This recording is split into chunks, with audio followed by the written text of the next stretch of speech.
Preach it. I told you to not tell the band I was here. Please. I'm no scientist, but there is some anecdotal evidence here, but it is in fact crap. Biology is not destiny, and I know that.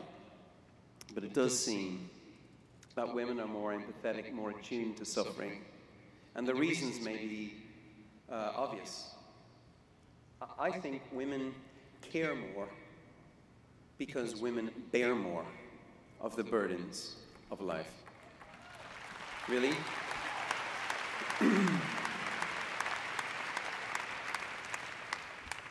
When AIDS is rampant, women are the hardest hit. In South Africa last year, it was young women aged 15 to 24 that accounted for 90% of new HIV infections. Over 2/3 of people with AIDS in Africa are women.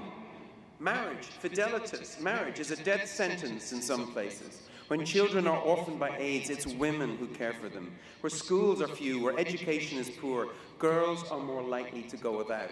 Where women are shut out of politics, well, then they're shut out of a lot more than that. When health systems collapse, it's women and children who suffer the most.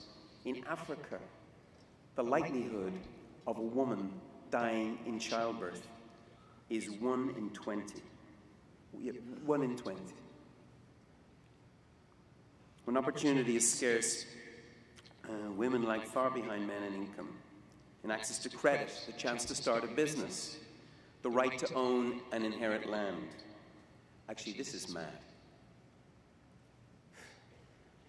Women can't own the land in a lot of the developing world, but 80% of the people who farm the land are women. Women are 80% of the farmers of the developing world. They work the land, they till the land, they carry water across the land, but they can't own the land.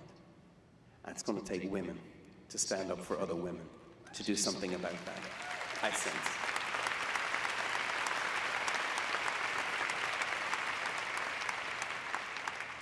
Now, this is a strange time to come to America and talk about water wells in Africa. I get that. And you might not mind me asking you to care, but asking you to do something about it, that's hard. It's hard to take that. I accept that.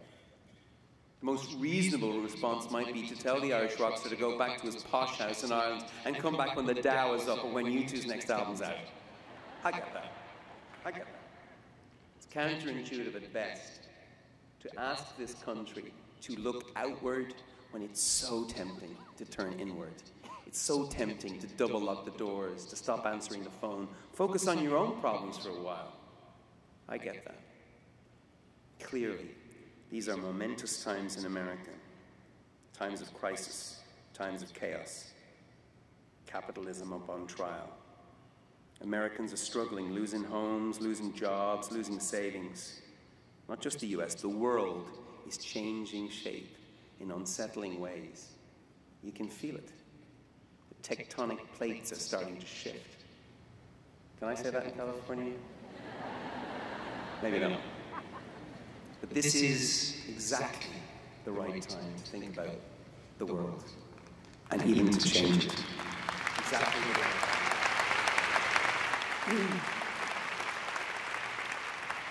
Because nothing is set in stone, you know? Everything's up for grabs. Historically, it's times like these, times of challenge, strain, disruption, when America often discovers its true greatness.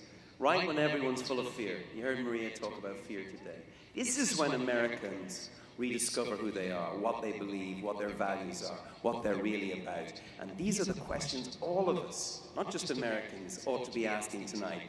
Who we are, what we're about, and by the way, what we're not about. For example, we are not about having our scientists come up with miracle drugs and then failing to get them to the people who need them. We are not about mosquito bites or dirty water as a death sentence. We are not about politicians making promises and failing to keep them, which is what they're doing right now, because one more thing we're not about, We're not about charity. We're about justice. Justice and equality. That's what we're about. Amen? Said that.